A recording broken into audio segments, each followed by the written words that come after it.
Uncle please মুই আপনার কাছে রিকোয়েস্ট করতেছি, আপনি কেসটা উঠাইয়া নেন আঙ্কেল প্লিজ। কাবিলারে যেভাবে পারেন একটু বাইর করার ব্যবস্থা করে দেন আঙ্কেল, এছাড়া আর কোনো উপায় নেই আঙ্কেল। না, আমি কেস উঠাবো না, আমি এর সুষ্ঠু বিচার চাই। ঠিক আছে, আমরা কেস উঠায়েন না, আমরাও দেখি কি করতে পারি।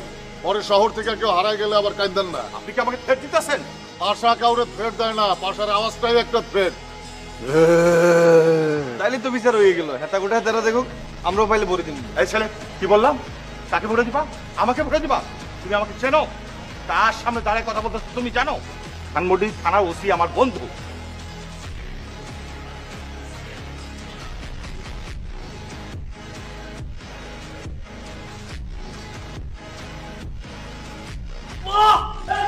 আমি মামলাটা তুলে নিচ্ছি। আমি চাই না আমার ছেলে পড়াশোনা বাদ দিয়ে মারামারি ঝামেলার মধ্যে থাকে। আমি জানি না এই ঘটনার সাথে তোমরা জড়িত কিনা। আমার ছেলেকে কারা জানি পোস্ট মারছে। কি বলেন না বলেন আঙ্কেল, কারা পোস্ট মারছে তোর জোরে? সেটা তো জানি না বাবা।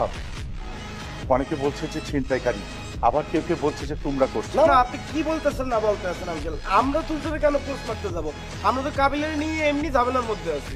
তোমরা জড়িত থাকো বা না থাকো, মামলাটা আমি তুলে নিচ্ছি। বাবা, আমার ছেলেটা ওকে রাখতে রাখি না, খুব ভীষণ অসুস্থ, ও বাথরুমে পর্যন্ত যাইতে পারে না। ক্যা তোর তো বাথরুম করতে পারতেছে না কেন আঙ্কেল? পাশার মধ্যে বসতেছি। তোমরা ওর জন্য দোয়া করো বাবা।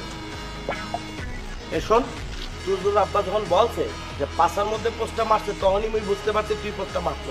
এই হাফ মার্ডার করে তারপর কাবিলারে ছাড়ানোর ব্যবস্থা করতে তোরে কে বলছে? আরে ভাইয়া, কাজ হয়ে গেছে না? মামলা তো তুলে লিছে, দেখেন না?